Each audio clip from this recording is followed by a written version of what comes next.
punar asya manashrayeta. Okay, so slide number 4. Okay, so I look at a little bit of a background here, some perspective for the verse, because it has its meaning, of course, also in terms of where it sits in the Bhagavatam. So on slide number 4, we have a little overview. In Canto 1, we find a preface. It talks about what is the purpose for which the Bhagavatam is being written. And Canto 1 also talks about the circumstances under which it was produced. And it also talks about who is the principal speaker. It gives us a very, very good little biography and background on the important qualities of Sukadeva Goswami. And then 4th, it gives a little presentation on the qualities and characteristics of the student, of Maharaj Parikshit. So in the first canto, we see all that. Kali Yuga is coming, so we need a new incarnation. That incarnation will be Srimad Bhagavatam, and it's specifically produced by the exemplary pastime of Maharaj Parikshit. And Sukadeva Goswami, he's unjustly cursed by a Brahmin boy, and then Sukadeva Goswami then can present Srimad Bhagavatam. Idam Bhagavata Nama Purnam Brahmasamitam Uttama Shloka Charitam Chakaram Bhagavan Rishi Nishraya Srayalokasya Swasti Danyamayato Mahat. It's the literary incarnation of God. So then at the end of Canto 1, Maharaj Parikshit asks this question: what is the duty, dharma, of a person during his life, and especially what is the dharma of a person who's about to die? So Prabhupada said this is more or less the whole content of the Srimad Bhagavatam. So in Canto 2, Sukadeva Goswami, the real principal speaker, begins to talk. And he starts off with Om Namo Bhagavate Vasudevaya. Then we see in our PowerPoint show here, chapters 1 through 3, Sukadeva Goswami then explains everything to Maharaj Parikshit. He explains Brahman, Paramatma, and Bhagavan, or the first step in God realization, the Lord in the heart, and pure devotional service, the change of heart, or Sat Chit Ananda, same thing, or pantheism, mysticism, and monotheism, like that in 3 chapters. So it's all complete, but then Maharaj Parikshit says, I'm becoming so purified by hearing all this, but please go on, because I want to become more purified. I want to be raised out of the bodily concept of life. I want to be such an ecstatic platform that I altogether forget my material body. And so when the snake bird bites it and burns it up, I won't even notice it. So then Sukadeva Goswami agrees. So in chapter 4 of this canto, he has all these very invocatory prayers.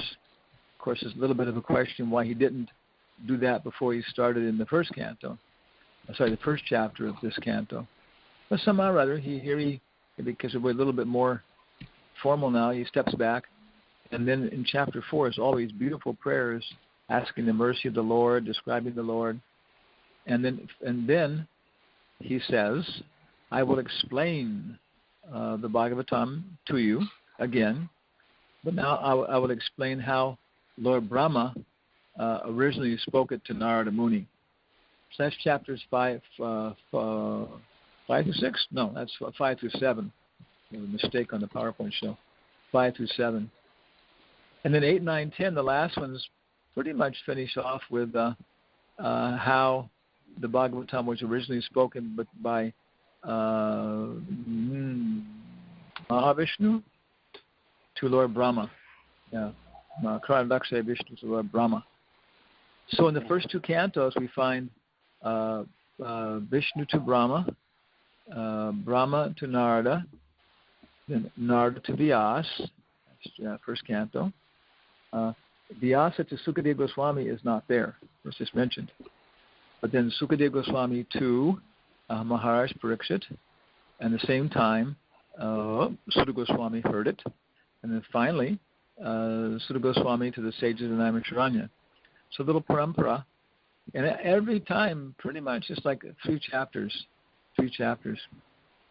Next slide, please, Master. Okay, we're right here on Medical Center Parkway. So here we have Lord Brahma, our picture, hearing from Krishna, playing his flute, hearing from Vishnu, and all the different things, producing the world as a product of his hearing from Vishnu. And also he put down problem and solution.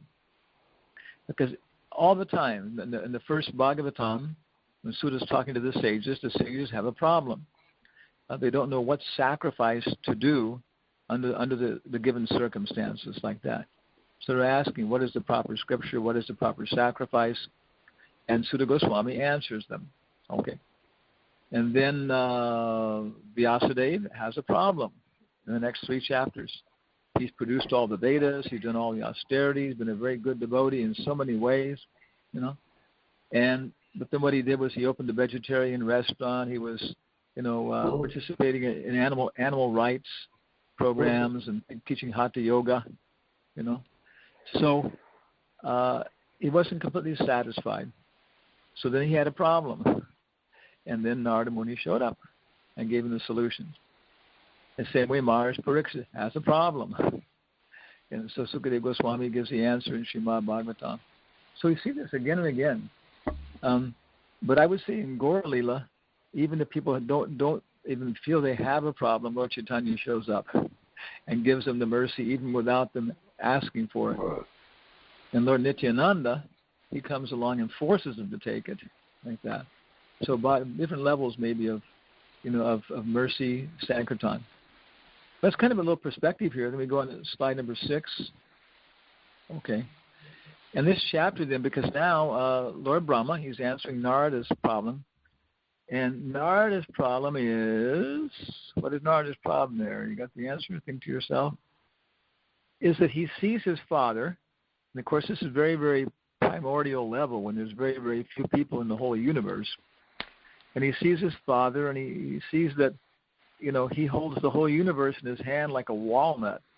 But he sees that he is doing austerities to please somebody else.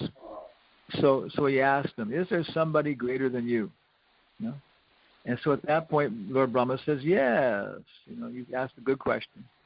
And he gives like a description of the Lord in general and his qualities and how he creates the world, how he creates the elements, and how he's definitely the creator and controller and maintainer of the whole world through his energies, and also how he's present through his incarnations. So now this entire chapter pretty much, it started before with the Purusha avatar, who is Mahavishnu, Garbhadaksha Vishnu, Kshirodaksha Vishnu, and now it's going through pretty much Leela avatars and Shakti-avesh avatars, like that. And the first one that was discussed was the boar, Sukara, Sukesha Bhadvita Sukara Rupa.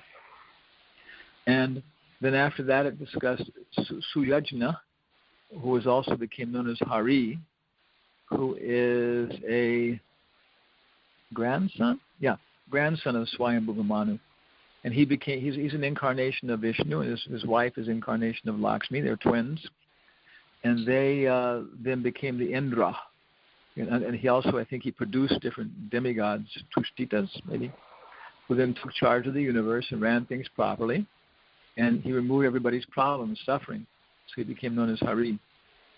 Third incarnation is Kapila, who was a famous fellow. And there's this whole thing in the modern world.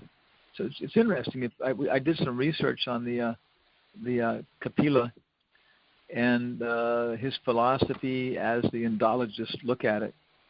And looking at it, it's a little bit unclear whether or not there even really was an atheistic Kapila. Or maybe people just kind of like put that philosophy together or something, But somehow or other, the atheistic Kapila, they say existed. I think it was 50 BC. something like that. And his philosophy is very similar to Devahuti Putra, Kapila, except he doesn't accept the Paramatma. So this is considered one of the six darshans, the six basic Indian philosophies. And it says in the Chaitanya Charitamrita that Vyasadeva considered the other darshans like this and that and produced Vedanta Sutra. So it appears, my God, okay. Yeah, it appears that these darshans are very, very old. Yeah. Yeah. So then the fourth incarnation is Dattatreya.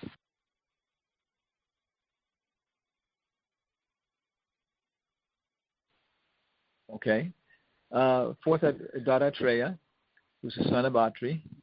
Then the fifth is, we've heard about so far, is Chatursan, Sanat, Sanak, Sananda. I can't remember the other one now. Sanat, Sanak, Sananda, and one more. Like that. Yeah. And then yesterday was Nara Narayan. Of course, Narayan is the Supreme Personality of Godhead, and Nara is a Jiva soul.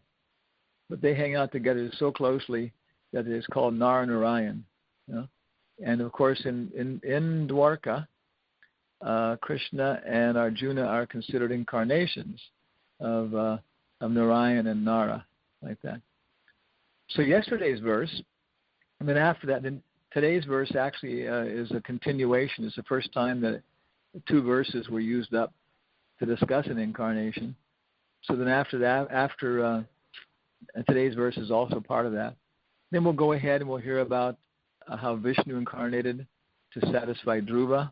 Then we'll hear about Prithu, who is a Shakti Vesh avatar. Then Rishabdev. And like that, we'll hear different incarnations who can inspire us, to appreciate Krishna's qualities, so that finally by the 10th canto, we'll be able to understand, Avatara Avatari, Krishna himself. Next slide. Okay, number 7. So these two verses go together. Here's yesterday's verse, 276. 276.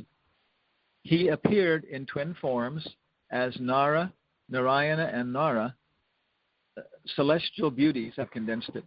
Celestial beauties, the companions of Cupid, went to try to break his vows by inspiring lust. Added that there. That's what they were doing, by trying to inspire lust. But they were unsuccessful, for they saw that many beauties like them were emanating from him, the personality of Godhead. So this one will come across in the phrase aptakama. Aptakama, he's self-satisfied. So the first process was to try and inspire, lust in the Lord, to try and enjoy, to try and smell the fragrance of beautiful women. It's described, of course, everybody on the earth smells bad. It's kind of, maybe have some movie or something. Earthmen stink, The earth women stink, So this is the situation on the earth. Prabhupada says at some place that compared to the girls on the heavenly planets, earth women look like horses. Okay. My English teacher in the 8th grade or whatever it was, high school, 9th grade, he said, he corrected us, and somebody was saying about some woman was sweating, and he corrected him using in the 1950s English and saying, no, horses sweat, men perspire, and ladies glow, like that. So we've become a little more degraded. Ladies have to, pull their own seat out at the restaurant. Men don't pull the seat out for them anymore. And ladies have to sweat nowadays. So maybe we'll go back and ladies can start to glow again. So then this is the first point. And yesterday, of course, we're mentioning, it seems like a verse that can be, discussed for a long time. But my own perspective on it was that it's especially talking about Varna Ashram Dharma. In the very beginning, it says that, in the system of Varna Ashram Dharma. And Prabhupada, throughout the purport, uses a principled form. He says woman, woman, association with woman, not with women or a woman. One place he says a woman, but usually he says womanly association, like this and that. And one point that's coming out to me, which I think is I guess it seems to be true. It seems that in general, because see, when you write, you have kind of an audience in your mind. It's kind of there. And some authors very consciously do this. They keep a picture or something right on their writing cubicle of the kind of like theoretical audience that they're trying to preach to, they're trying to talk to, like that. And so it seems to me that in his books, Prabhupada is taking the position of a elderly Indian sannyasi. And then what we find is that the gentlemen are in the front of the room and the ladies may be in the back of the room, like that. Or else if they're on one side and the other, then the sannyasi inclines his Vyasasan towards the men, maybe. And so then Prabhupada's preaching in his books, he's expecting that the gentlemen will be listening, they will be hearing, and the ladies will be hearing in a little bit of a, more, self-contained, attitude in the back. And that maybe they'll ask some questions, maybe, but if not, they'll discuss the content amongst themselves with the senior ladies and like that. And they'll discuss it with their husbands after the class and with their grown-up sons and with their fathers and ask questions like that. So in Prabhupada's books, to me, that seems to be the general attitude of who he's preaching to and how he's preaching. Individually, then, Prabhupada would preach differently. Like from my experience, when Prabhupada was talking to Tamal Krishna Maharaj, he very much was in this aristocratic Kshatriya type mood and humor about things, And again, Hridayananda Maharaj, his mother left her body yesterday, a couple of days ago. And he was talking with Nitai Gaur Sundar here and describing how his mother was very, critical. His father was positive, but his mother was pretty critical, about him joining the Hare Krishna movement. So he took her to Prabhupada, and she's a very strong-minded Jewish lady like that. So he took her to see Prabhupada. He was kind of wondering what was going to happen. It was kind of like, he thought King Kong meets Godzilla, He was wondering what was going to happen. But he said Prabhupada took this totally gentle, sweet humor, and he was amazed how Prabhupada could just enter into this. And he was saying, "Oh, I'm so glad to meet you. Your son's such a brilliant boy, and this and that." And of course, she just took right off, and she was describing his, grade point average and his scores. And Prabhupada was going right on with it. And he said by the time his mother walked out, she was totally intoxicated. She was like a 14-year-old girl or something, just like talking about Prabhupada and the movement and Hare Krishna and everything else like that, So, but in his books in general, not always, I think Prabhupada's humor does change. But in general, I think Prabhupada has this attitude of lecturing to the gentlemen in the front and talking for them, and expecting that ladies are intelligent enough in the back to figure out how this applies to them, and then to discuss it, and sometimes ask questions. Okay, so with that perspective, because it's a very intense verse, like one of the most important in the Bhagavatam in some ways, the Varna Ashram system, Prabhupada says, basically prescribes rigid disassociation from woman, not from women, from woman. In all the ashram except one. And even there, of course, it's a very controlled environment, like gasoline and fire. If you use the gasoline and fire properly, you spray it inside of a giant steel box, with a steel piston, you can get a wonderful effect out of it. So it should be a very controlled relationship, even in Grihastha ashram. Otherwise, it doesn't become Grihastha ashram, and the husband starts to become, overwhelmed by his wife's association. Priyavrata did not want to enter into the Grihastha ashram. He wanted to stay in the mode of goodness in Brahmacharya ashram, but everybody convinced him, hey, you should do it. It's fair. Your father took charge of these things. Now let him retire and enter into mode of goodness. and you take up the responsibility. So Narada, Brahma, and what else was it? Narada, Brahma, Swami Brahmana. They all agreed they would help him and everything else. And he said, okay. So he got married. And then he let his mind and senses, react to his wife's association. She would keep the house clean when he came home from a hard day of chopping people's heads off or giving great prizes and rewards and everything else. There'd be a nice bath waiting for him. The house would be clean and fresh with cut flowers. The kids would all be well-behaved and good-looking, And it says she would keep him animated in his service by displaying her feminine bodily features. So I don't think it was gross, But yeah, she was wearing dresses that, revealed her feet, her figure, and she had her hair up, and she was wearing perfumes. And so it wasn't gross to our perspective, because they only had relations maybe a few times and had, children a few times. But yeah, the general stimulation was there, to want to be a part of society and to show off your house and to show off your kids and invite people for parties and compete to do this and do that, And so Priyavrata is an example of somebody who entered into the Grihastha ashram and his mind and senses became overwhelmed by this, Without being married, you cannot be king because you can't relate to anybody. So then, but at his heart, he never became confused, and he knew deep down, I'm letting these things happen. This is the way it works. I'm a part of society. I can't do my job unless I get into this mood. Okay, so that's the Varna ashram system. Then, of course, for ladies, there's so much instruction, and so we have to accept. I accept I've taken birth in a horrible Western culture. Because of that, I never had a chance to follow brahmacharya as a child, and it's probably very likely I'll get Parkinson's disease before I die.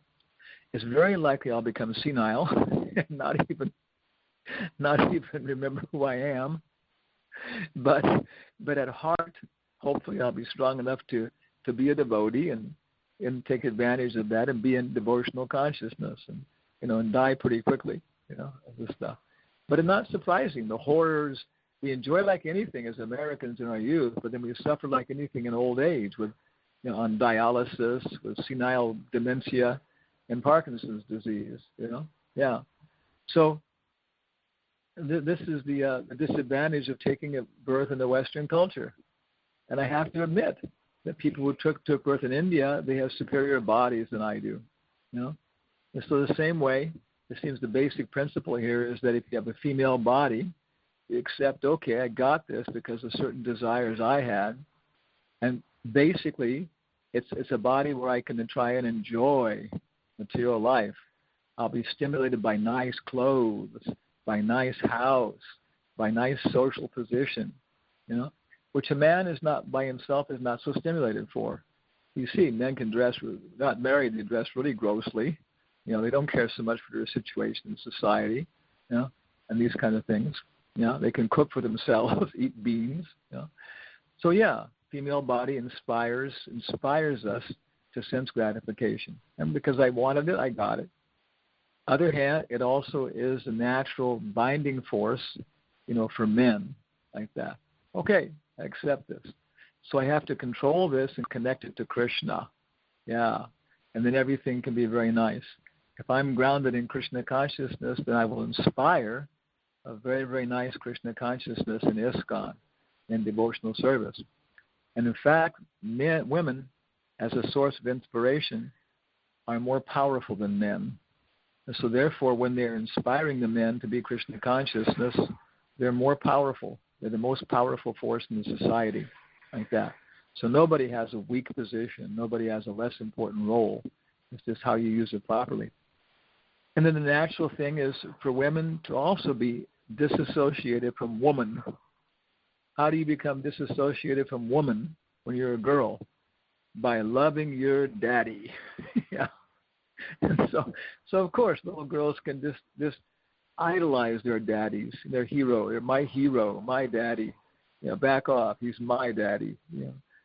And if they haven't got a proper daddy, then other girls can share their daddy, with them. Very natural.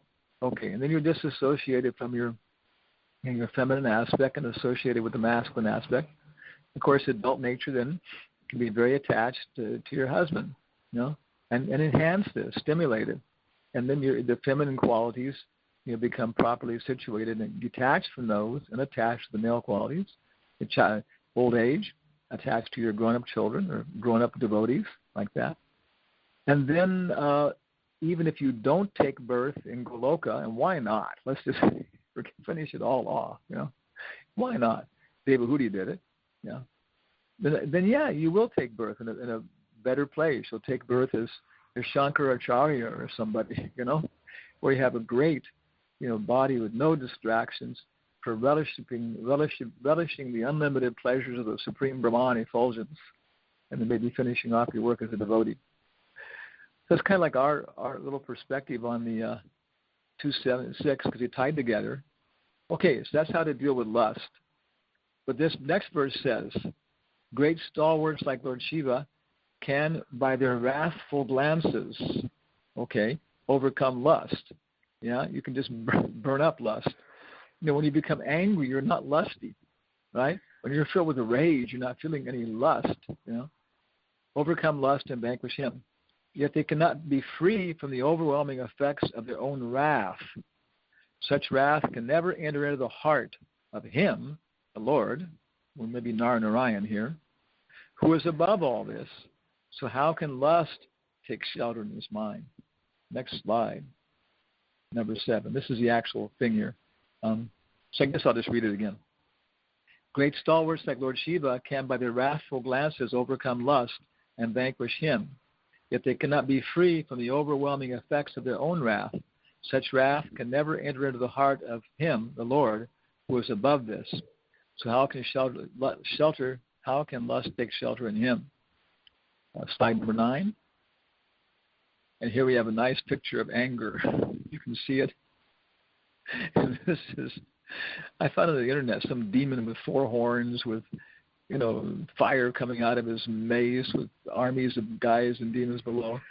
And this is what happens, and so we enjoy this. Vacho Vegam, Manasa, Krodha Vegam. Oh my God, there's nothing like being angry.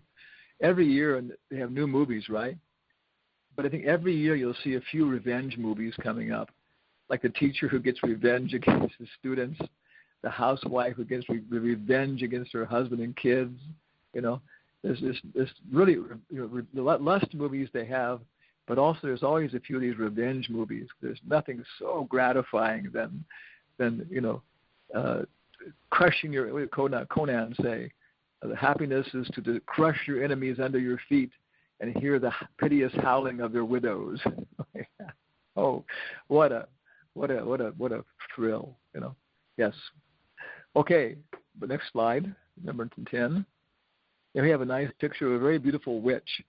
We get these pictures of witches as ugly women with long noses with warts on their noses. But this is what a witch was, if you get our picture here. And she's, she's pretty bewitching like that. So this is lust.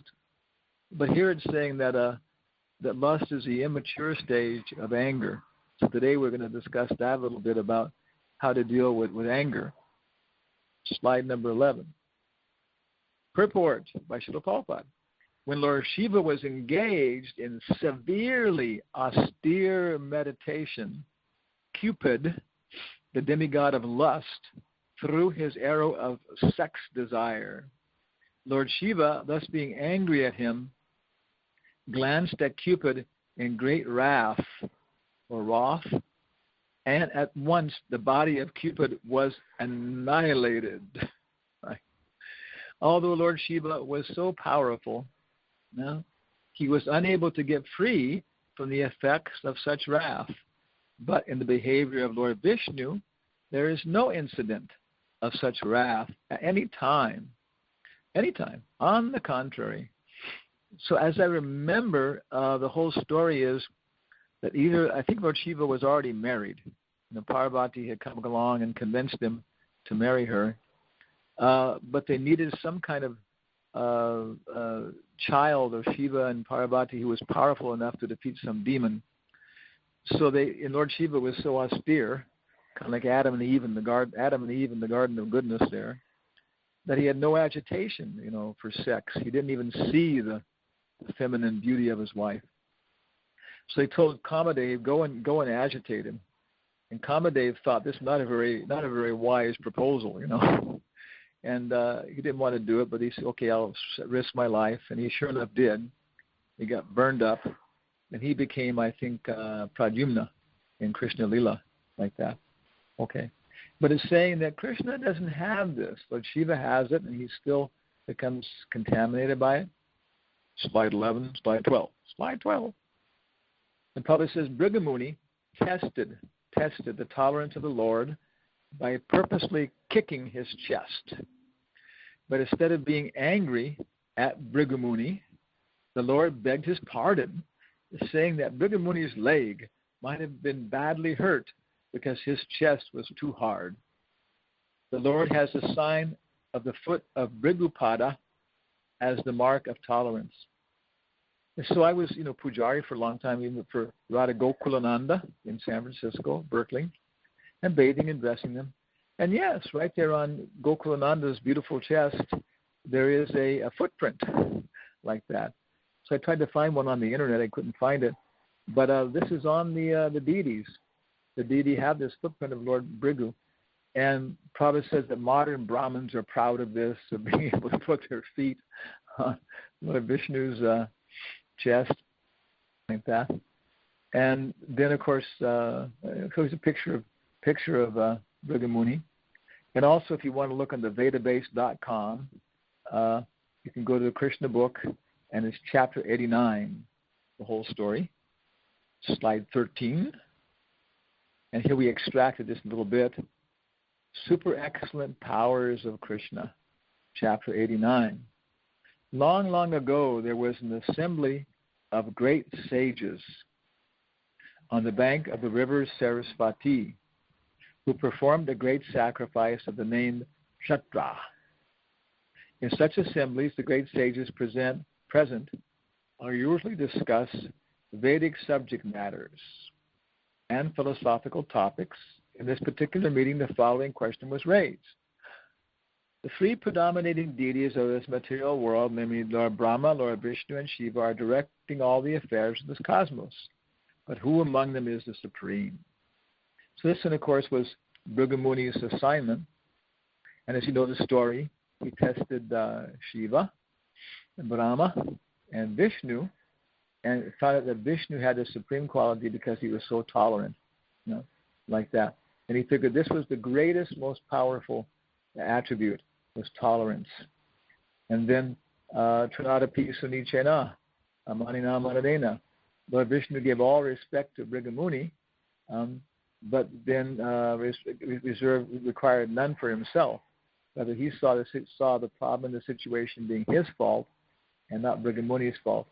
And so this impressed Brigamuni, and he accepted him as the supreme. So he was able to inspire anger in Shiva and Brahma, but he wasn't able to inspire anger in Vishnu. Slide 14. Okay. I got a couple of pictures we found here on the internet. Here's a picture of Brigamuni purposely kicking Vishnu like that.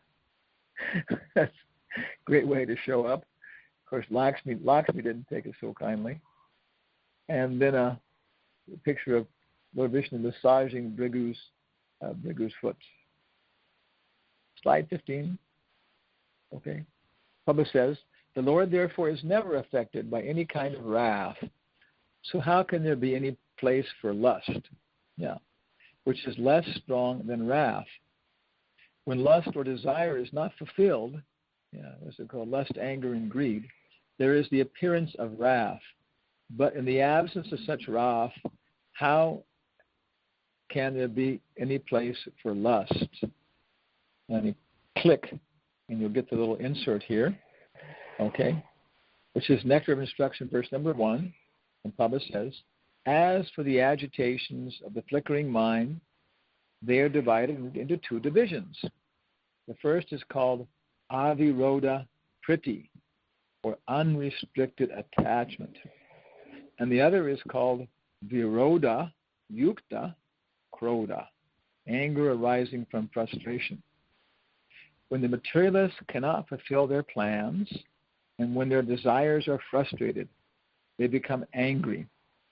Frustration of material desires produces anger. This is, of course, what Prabhupada says in the text. But later on, we'll see that Prabhupada also in Nectar of Instruction gives a solution. Okay, number 16. The Lord is known as Aptakama. Remember this? Or one who can fulfill his desires by himself. He does not require anyone's help to satisfy his desires. The Lord, like all these beautiful girls coming, offering chocolates and pretty dresses and willing to sit on the Lord's lap and flatter him, and smell good. No, he doesn't require anyone else to satisfy his desires. The Lord is unlimited, and therefore his desires are unlimited also. All living entities, except for the Lord, are limited in every respect. How then can the limited satisfy the desires of the unlimited? Okay. Push the click and we'll get a little insert. The celestial beauties saw that the Lord can produce innumerable such beauties by his mystic internal potency, and there was consequently no need to be attracted by others externally. So I don't know what the celestial beauties said when they saw all the other celestial beauties coming out. Maybe they said a few unladylike things. I don't know. My goodness gracious. 17. The conclusion is that the absolute personality of Godhead has neither lust nor anger. And even if there is sometimes a show of lust and anger by the absolute, it should be considered an absolute benediction. So I don't know if there's anger in Vaikuntha. There is in Goloka. Radharani becomes angry and these kind of things. The devotees do. Yeah. But then they're all for increasing the flavor, the rasa. They're not to hurt anybody. They're only to help people. And whether Yashoda chastises Krishna, they're not really angry at him. There's a show of anger like that, because she doesn't want Krishna to grow up and become a criminal. Okay. Next slide, number 18. And today is the 4th of July. So if you can see our slide here, one of the things in here says here, Happy 4th of July. The cost of freedom is always high, but Americans have always paid it. And one path we shall never choose, and that is the path of surrender and submission. John F. Kennedy. We got a picture of John F. Kennedy praying, because he was a religious dude. After him, almost everybody has denied God, But he was actually overtly Catholic fellow. But it's very interesting because it's talking about freedom. Today is, the celebration of our freedom, the triumph from freedom. But this is political freedom, And also he says we shall never choose the path of surrender and submission. But that's exactly the path we have to choose, right? If we're gonna get free, from all these things. But we see that Kennedy was submissive, and he was, surrendered to God. And in fact, in the U.S. dollar, I got an extract here. If you put on the internet images for In God We Trust, it comes back with so many pictures of this. As far as I know, the United States is the only country in the world that has the name of God on its money. It says something about it. They tried to take it off, this stuff, but it stayed in there. So yeah, in God we trust. We are surrendered to God like that. And different stories about even more contemporary American soldiers and people like that with some God consciousness.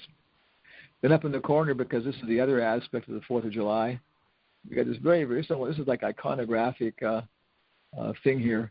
It's a picture of Spuds MacKenzie. Now, I don't know how many people know who Spuds MacKenzie is, but if you don't know who Spuds MacKenzie is, your life is 1/3 wasted, I guess, maybe. Spuds MacKenzie was the mascot for Budweiser beer. They've had different people like that. And it shows Spud MacKenzie with a big glass of beer and a bottle of beer in front of him. and behind it says, he's the guru of a good time. So there's so many just like classic things in Budweiser advertisements. Actually, it'd be a very, very nice thing to assemble, of appreciating nescience, side by side with science. Another one, they have this guy, this really kind of big, gross-looking guy holding up a bottle of beer saying, why ask why? Why do we die? Why do we suffer? These kind of things. Just drink another beer, and you won't even think about it anymore. So there's so many, but who's the guru? Who's the guru of good times? Dog. Like that. So everybody's got their guru. Yeah. So this is the 4th of July. It's a mixed bag. Higher beer sales across the street. People are crowding into the crab restaurant, everything else. But on the other side, Americans, they do have some credit. And you have some perspective. And slide number 19, we'll finish off here. How to get free from anger. Okay, yeah. Prabhupada says in Nectar of Instruction 1, anger can be controlled. We cannot stop anger altogether. Sounds like it's coming from the soul. But if we simply become angry with those who blaspheme the Lord or the devotees of the Lord, we can control our anger in Krishna consciousness. Lord Chaitanya Mahaprabhu became angry with the miscreant brothers Jagai and Madai, who blasphemed and struck Nityananda Prabhu. In the Shikshastika, Lord Chaitanya wrote, Trinadapi suniche na tarorapi sahishnuna. One should be humbler than the grass and more tolerant than the tree. One may ask them why the Lord exhibited his anger. The point is that one should be ready to tolerate all insults to one's self and see the good qualities in others. But when Krishna or his pure devotee is blasphemed, a genuine devotee becomes angry and acts like fire against the offenders. This is how to control anger then, to engage it in Krishna's service and use our anger in the defense of devotees. Okay, the next slide. I guess Krodha, Prabhupada says, anger cannot be stopped, but it can be applied rightly. It was in anger that Hanuman set fire to Lanka, but he is worshipped as the greatest devotee of Lord Ramachandra. And we get a picture of Hanuman burning to ashes. So thank you very much. All glories to Srila Prabhupada. And you can contact us at Jayarama, www.jayarama.us. So, any questions, complaints, comments? Wonderful class, Maharaj. They get better and better every time. I thought it was fantastic. I think you're becoming more and more merciful every time. If nobody's going to ask a question, can I shoot one out real quick? Okay. I love every time you do a class, you summarize where we are in the Bhagavatam. It's very valuable. I never get tired of it. It actually puts new perspectives on the progression of the Bhagavatam so we don't get lost. Anyway, I really appreciate it. I have the same dumb question I always ask. Here it goes again.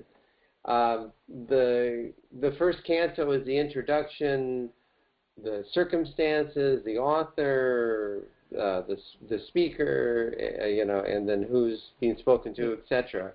Purpose. The purpose. Okay, but yet again, it's Sarga.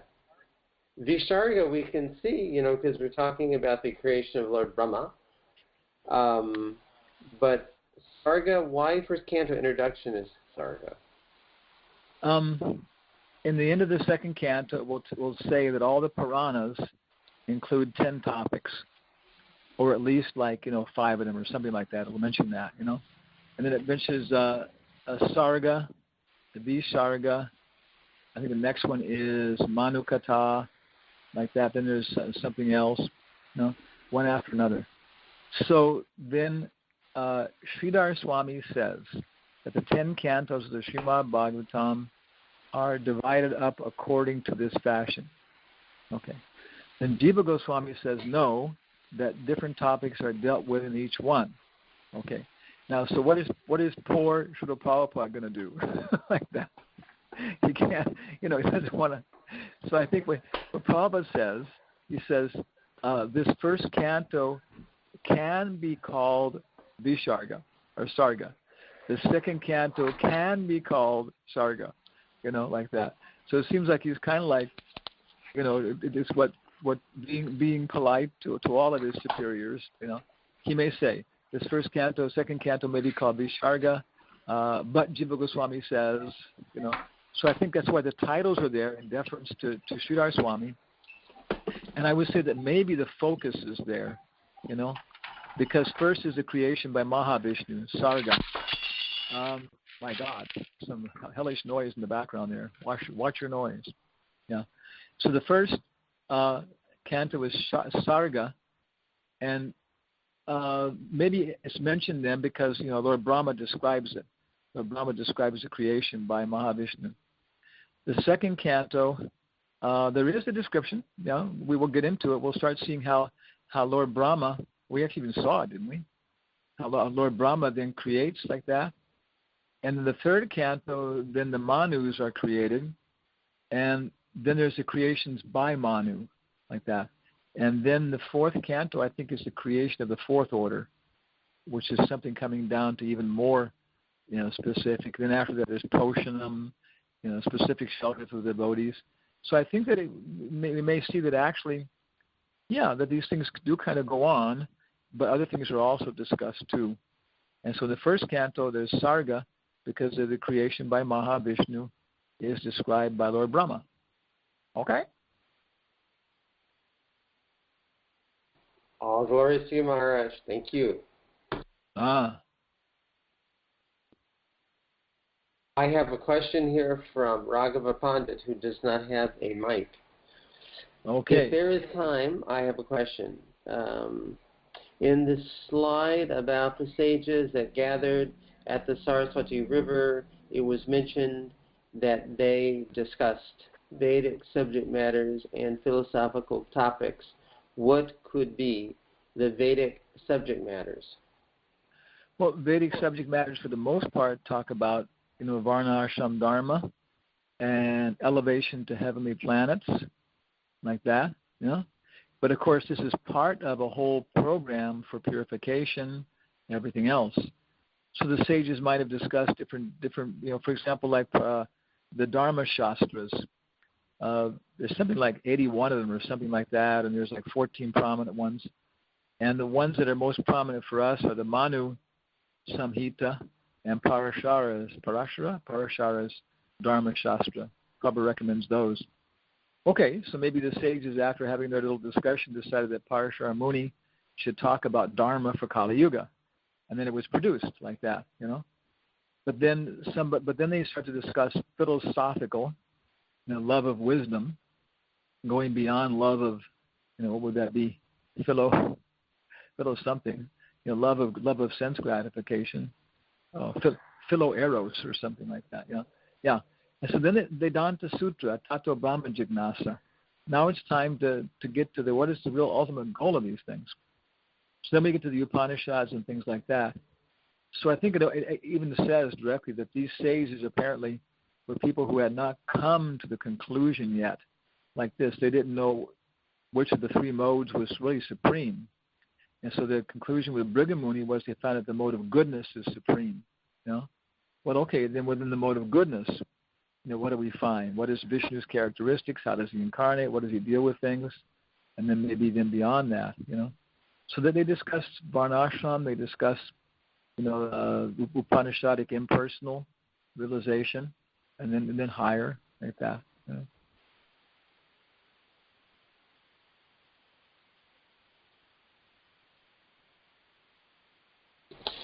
I see. Thank you very much. Oh, cha. So now go and explain it to others.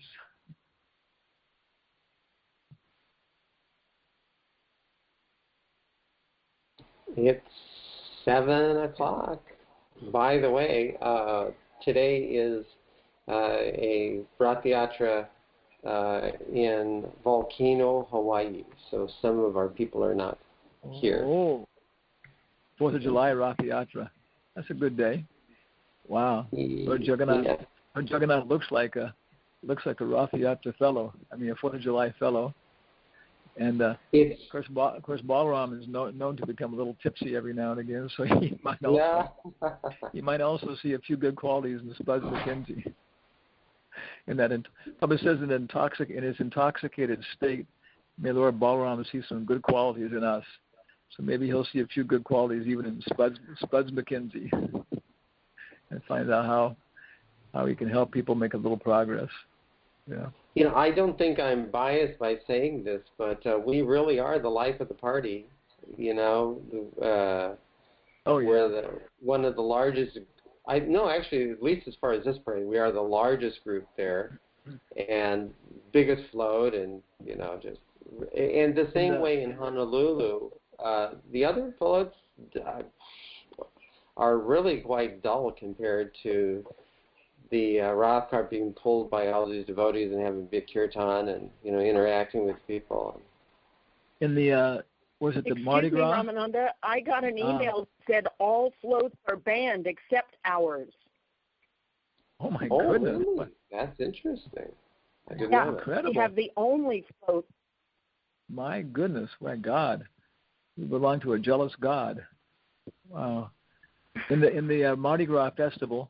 Mardi Gras, Fat Lunes Martes, Fat Tuesday, in the Fat Tuesday festival in New Orleans.